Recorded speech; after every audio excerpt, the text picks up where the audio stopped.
Hey guys, it's Young Hei from Lowercase Calligraphy and Design, and I'm so excited to make this video for you guys because one of the common questions I get asked is about brush pens. Which one should I use and how do I practice with it?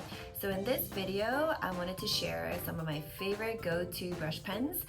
These are from Writech and they come in different color sets. I have here in my hands the vibrant, there's a natural set as well as the vintage set. So since it's May, I wanted to use the natural set and I'll be demonstrating how to write Copperplate lowercase letters together.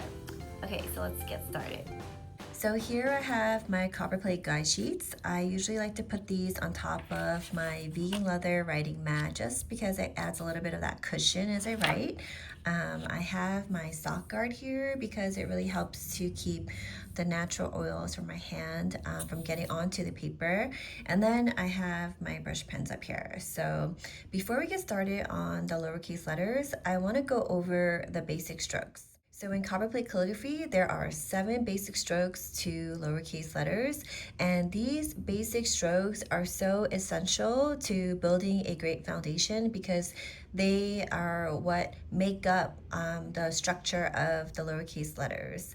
So I'm going to just go through each of them with you, and then I'll write out the alphabet in this video. So on this guide sheet, I first want to mark my ascender space, my X height, as well as my descender space. So I'm going to have my X height be 2 units high. So I'll put an X right here. So this is my baseline right here. Then you have your waistline. And then I'm going to keep my ratio 1.5 for my ascender as well as my descender space. So that will be 3 units high for your ascending space and then 3 units below your baseline for your descender space. So it's really good to kind of mark these guides so that you have the right proportions as you are practicing the basic strokes. So the first basic stroke is going to be a curved hairline upstroke. So you're just going to do a slight curved hairline stroke up, no pressure, from your baseline to your waistline. Just going straight up. Make sure you're starting at the baseline and going straight up to that waistline. Okay, and as a lefty, I am turning my paper at about 90 degrees to the right so that I can just keep my wrists under the baseline.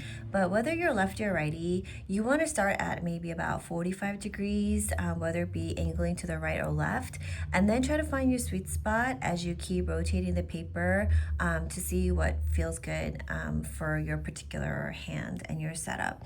So for me, I like to angle it like 90 degrees and I write towards my body so that I can see my letters as I write and keep my wrist underneath the baseline. And in terms of holding the pen, I'm just holding it like this. My pointer finger, my thumb is kind of like supporting the top and the side of my pen. And then I'm leaving the rest of my fingers to give that added support underneath the pen.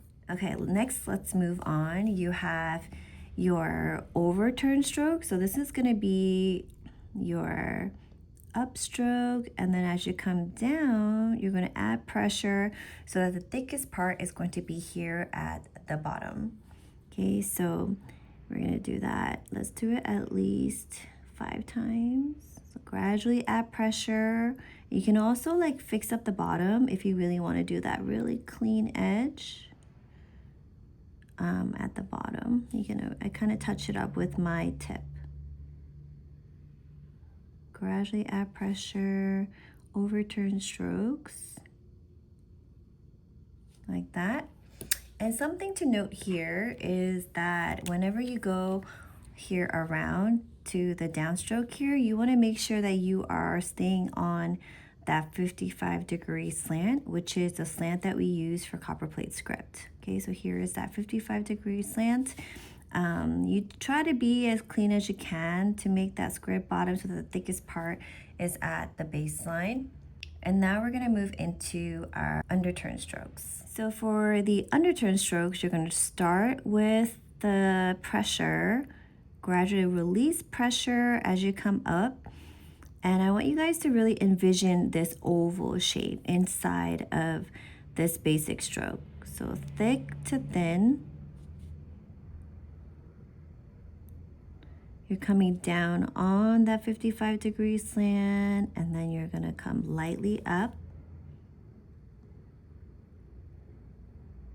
Okay, so that's what I love about brush pens, is that you can still do Copperplate script because of the flexible tip. And I like the fine tip because it's still easy to control. And I love that it has all these colors that we can use too. Okay, so for this one, you want to make sure that your downstroke here is on that 55-degree slant, and also that you are envisioning this nice oval shape inside of this basic stroke. Now we're actually going to combine the overturn and underturn stroke, and this is called your compound curve stroke. So you're going to go overturn stroke, add pressure, and then go transition to your underturn stroke. So basically you have your hairline stroke here, transition to a shade, and then transition into another hairline. So let's do that repetitive drill. And one thing to do here is that you want to keep the left side of that shade and the right side of that shade as equal in area width as possible. So the downstroke is going to be on that 55-degree slant, and then you just want to look for the space here and here to be equal, and then this downstroke here, right here, it should be on that 55-degree slant. So here is your entrance exit stroke, your overturn stroke, your underturn stroke, your compound curve stroke. And now we're going to move on to our ovals. So the ovals are pretty self-explanatory. You're going to start at the 12 o'clock mark here at the waistline, or you can do it at the 1 o'clock mark. I usually like to do it right here at the waistline. So you're going to gradually add pressure, release pressure, and then come around. And that will be your oval. The oval should be on that 55-degree slant. So you're going to picture that slant being bisected through that oval.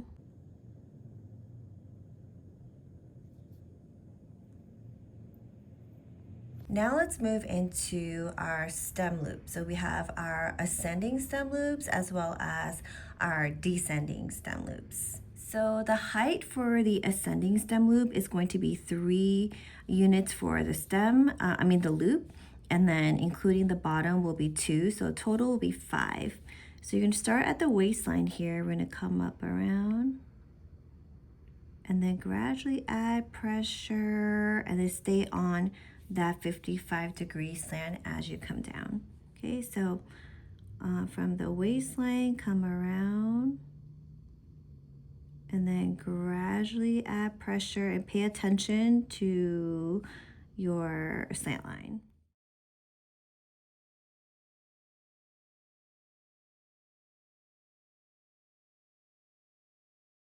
You do want to picture a small oval here, kind of tucked in. It kind of helps you to envision the shape of this letter form. So that's something that could be helpful for you as you practice. And as you go down here on that stem, make sure that you are staying on that 55-degree slant.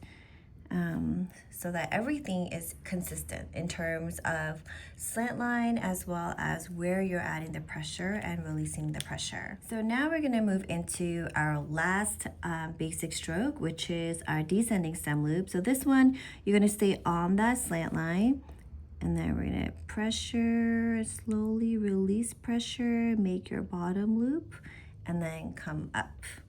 Okay, so pressure on that slant, release pressure, and then lift up your pen at this baseline here. You can always go back here to really make that nice clean edge if you want to make that square top.